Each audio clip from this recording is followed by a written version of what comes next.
जय हिंद दोस्तों, मैं विश्वेश मिश्रा आप सभी का अपने इस चैनल विजयी भाव पर हार्दिक स्वागत करता हूं। ये चैनल हमने अभी नया क्रिएट किया है, चैनल जिसका नाम विजयी भाव है। विजयी भाव का मतलब खुद पर जीत। विजयी भाव से तात्पर्य अपनी जीत से है।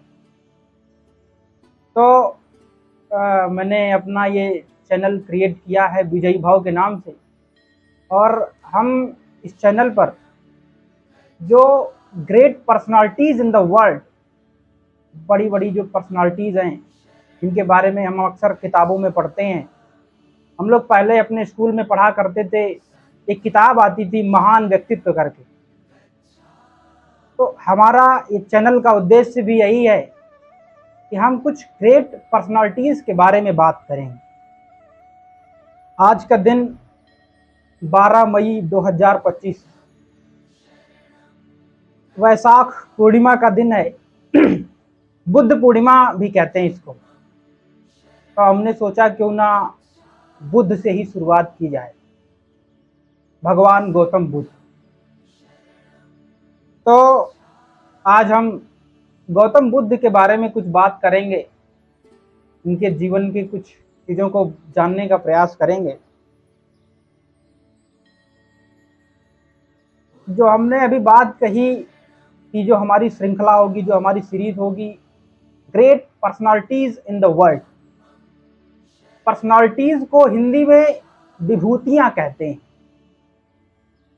दुनिया की जो महान विभूतियां हैं। तो विभूति का क्या मतलब है?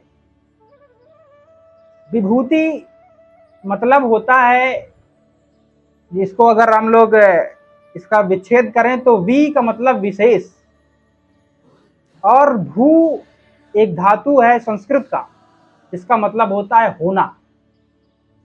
कोई व्यक्ति अपने कुछ विशेष कार्यों से जाना जाए, या उसको जब लोग उसके विशेष गुणों से पहचानते हैं, उसका बखान करते हैं, वही विभूतियां होती हैं। और हम सभी उनसे कुछ न कुछ सीखने का प्रयास करते हैं। आज बुद्ध पूर्णिमा का दिन है। बुद्ध पूर्णिमा का दिन बड़ा ही एक दिव्य दिन है। ये वैशाख महीने की पूर्णिमा का दिन। आज बुद्ध के जीवन की 3 सबसे बड़ी घटनाएं, जो कि वैशाख महीने की पूर्णिमा को ही हुई, उसके रूप में हम बुद्ध पूर्णिमा को मनाते हैं। आज ही के दिन बुद्ध 563 ईस्वी पूर्व, ईसा पूर्व में लुम्बिनी, जो कि आज नेपाल में पड़ता है, वहाँ एक शाक्य गणराज्य था।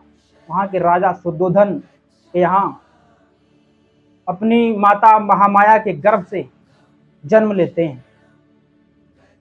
पहला बात ये रहा आज के दिन का जो महत्व। दूसरा रहा कि आज ही बोध गया में पीपल वृक्ष के नीचे निरंजना नदी के तट पर बुद्ध को आज ही के दिन ज्ञान की प्राप्ति हुई थी।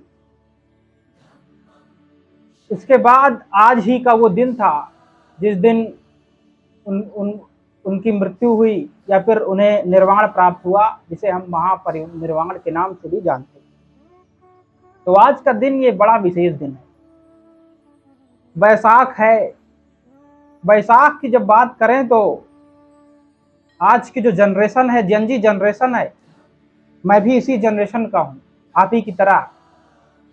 कई लोग वैशाख समझते नहीं।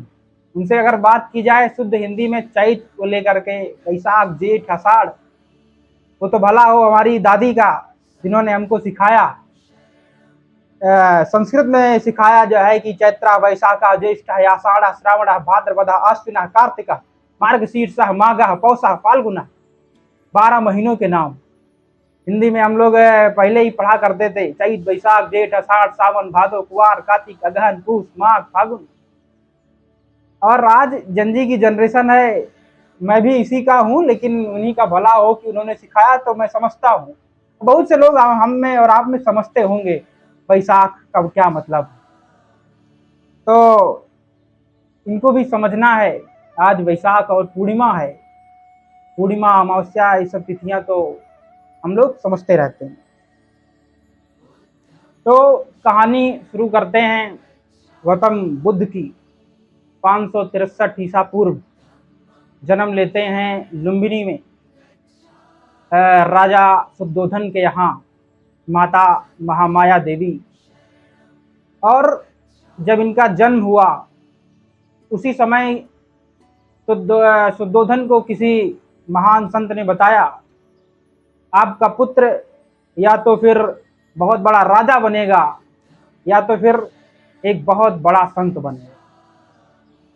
तो जब ये बात राजा शुद्धोधन को पता चली तो वो चिंतित हुए और वो चाहते थे एक राजा होने के नाते भी कि उनका पुत्र जो है इन सांसारिकताओं में ही लिप्त रहे और एक संत ना बन पाए। इसके लिए उन्होंने बहुत सारे प्रयास किए। उनके प्रयास ऐसे रहे कि उन्होंने हर एक प्रकार की सुख सुविधाएं देनी चाहिए, बचपन से लेकर के उनके जवानी तक हर एक सुख सुविधा उन्होंने दिया, ताकि ये इसी में रहें और फिर जो संत की भविष्यवाणी है, जो एक ज्योतिषी की भविष्यवाणी है, वो फलित ना होने पाए। ऐसा डर राजा शुद्धोधन को था। तो उन्होंने क्या किया, जो है उनको हमेशा इसी प्रकार के वैभव और विलासिता में रखा। लेकिन उसी समय एक घटना घटती है। गौतम बुद्ध का एक जो है सेवक था, का नाम छन्ना था, वो उनका सारथी हुआ करता था।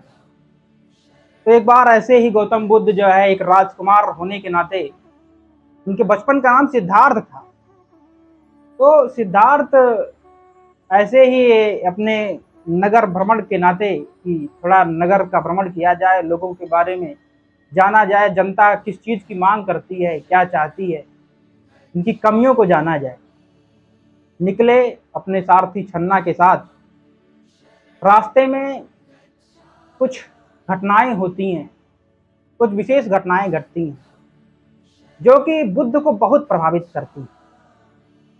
उनमें से घटना है, वो जब जाते हैं तो एक वृद्ध व्यक्ति को देखते हैं, छन्ना से प्रश्न करते हैं ये वृद्धता क्या है।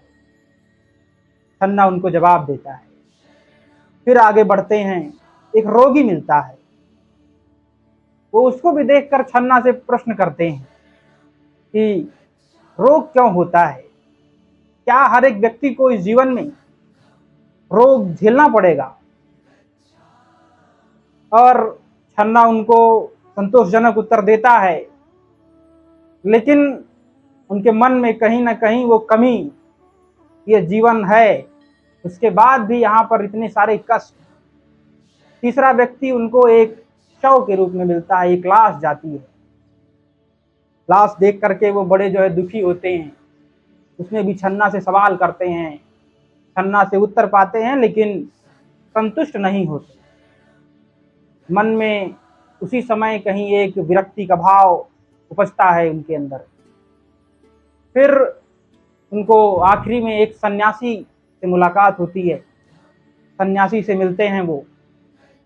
और ये जो एक घटना है उनके जीवन की, ये कहीं ना कहीं उनके विरक्ति में एक बहुत ही बड़ा रोल अदा करती है।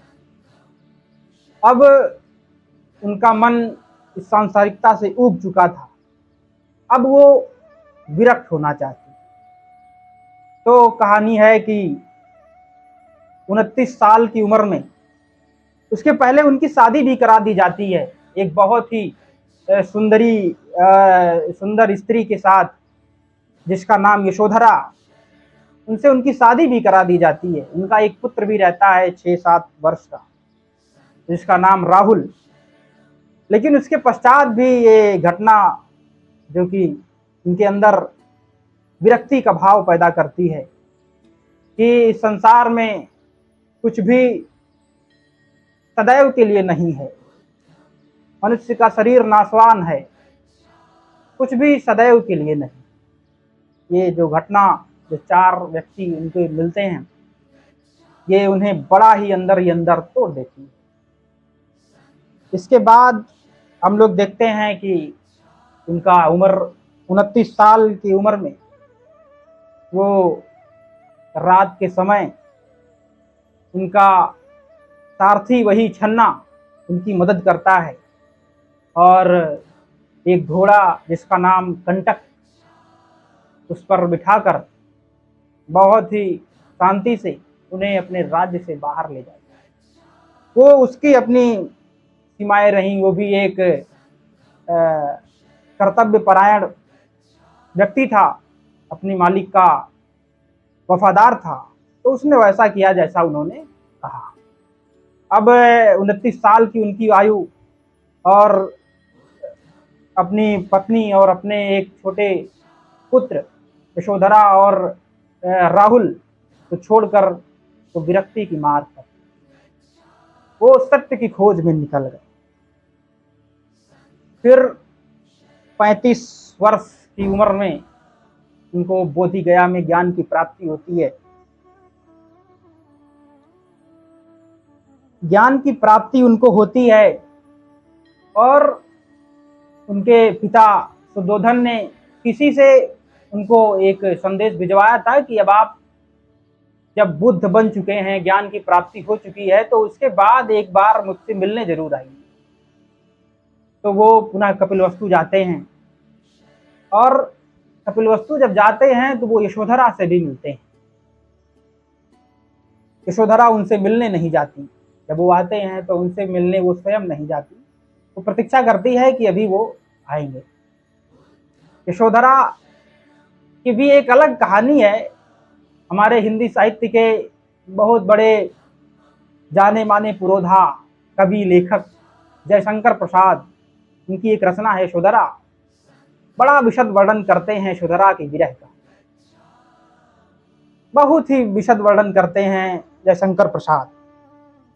यशोधरा को दुख इस बात का था, जयशंकर प्रसाद बहुत ही विशद तरीके से इसका वर्णन करते हैं और लिखते हैं।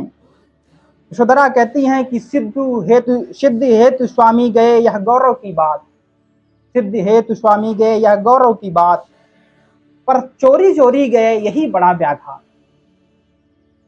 यशोधरा को इस बात का बड़ा दुख था कि स्वामी सिद्धि के लिए गए, बहुत अच्छी बात है, बहुत गर्व की बात, लेकिन वो मुझको बता कर नहीं गए, मुझसे छुप करके गए, चोरी चोरी गए। ये शायद यशोधरा के हिसाब से एक क्षत्रिय को शोभा न देने वाली बात थी और ये इसको लेकर के बड़ा क्षुभित रहती थी। और वहीं पर कहते हैं कि यशोधरा कहती हैं कि सखी वे मुझसे कहकर जाती, बड़ा ही विशद वर्णन है। कहते हैं सखी वे मुझसे कहकर जाते, कह तो क्या मुझको वे अपने पथ की बाधा पाते। कहती है यशोधरा कि अगर वो मुझसे कहकर जाते तो क्या वो अपने पथ की बाधा पाते। मुझको बहुत उन्होंने माना फिर भी क्या पूरा पहचाना। सवाल करती है कि मुझको बहुत उन्होंने माना फिर भी क्या पूरा पहचाना। मैंने मुख्य उसी को जाना जो वे मन में लाते, सखी वे मुझसे कहकर जाते। ये क्षोभ यशोधरा के मन का है।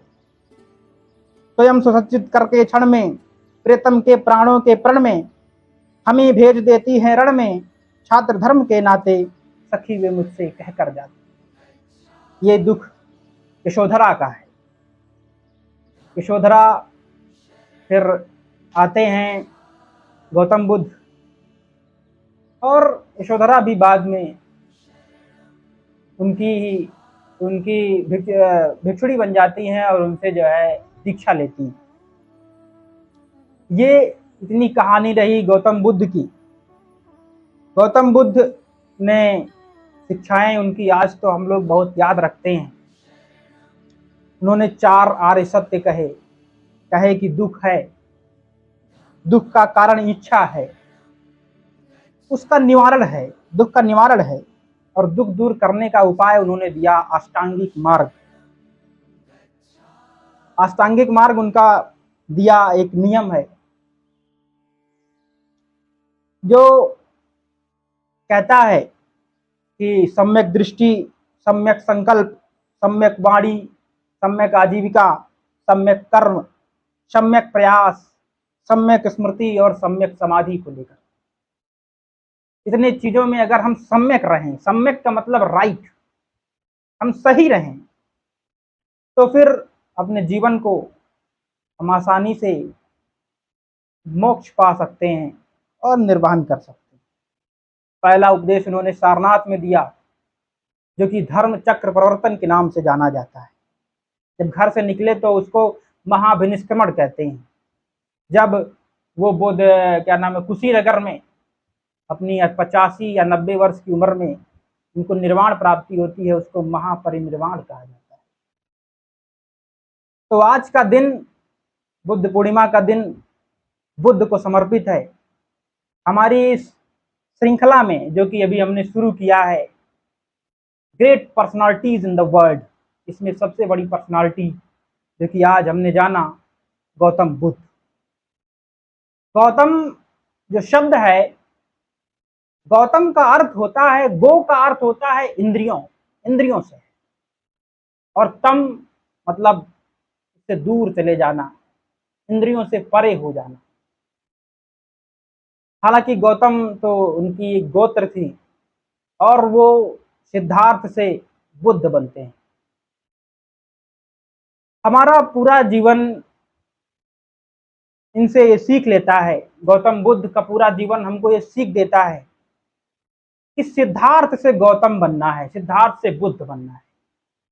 हम सबको हमारा यही उद्देश्य होना चाहिए कि सिद्धार्थ से बुद्ध बना जाए। हमारी ये धरती, ये बुद्धों की धरती है। हमारा बिहार, यूपी, ये बुद्ध की ही धरती है। बुद्ध के जीवन की सीख कि हम सिद्धार्थ जो कि इंद्रियों पर है उससे उठ करके बुद्ध बने, ये बुद्ध की सीख है। बुद्ध बात करते हैं खुद को जानने की। बुद्ध हुए, कबीर हुए, बड़े बड़े लोग हुए, कहते हैं खुद को जानो। कबीर तो यहाँ तक कहते हैं कि बुरा जो देखन मैं चला, बुरा न मिलिया कोई, जो दिल खो जाए आपनू मुझसा बुरा न कोई। तो आज मेरा ये पहला वीडियो बहुत लंबा न करके मैं इसको इतने में ही कंक्लूड करता हूँ, और आप सभी से उम्मीद है कि आप अच्छा लगेगा तो सब्सक्राइब करेंगे, लाइक करेंगे और साथ देंगे। मैंने अभी नई शुरुआत करी है। हम लोग अपनी श्रृंखला में नए नए या बड़े बड़े जो भी हमारी पर्सनालिटीज़ हैं वर्ल्ड में, उनके बारे में जो दूसरा वीडियो में लेकर आऊँगा वो डॉक्टर भीमराव अम्बेडकर पर लेकर आऊँगा, हम लोग उनको जानें। तो बुद्ध का यही संदेश, खुद को जानना है। एक आखिरी लाइन हमें याद आती है, किसी ने कल ही परसों भेजा था कि सारे मसरूफ़ हैं यहाँ दूसरों की कहानियाँ जानने में, सारे मसरूफ़ हैं यहाँ दूसरों की कहानियाँ जानने में, इतनी शिद्दत से खुद को पढ़ते तो खुदा हो जाते। तो खुद को पढ़ना है।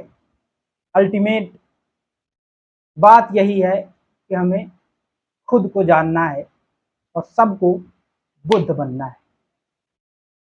तो बस इतनी सी बात।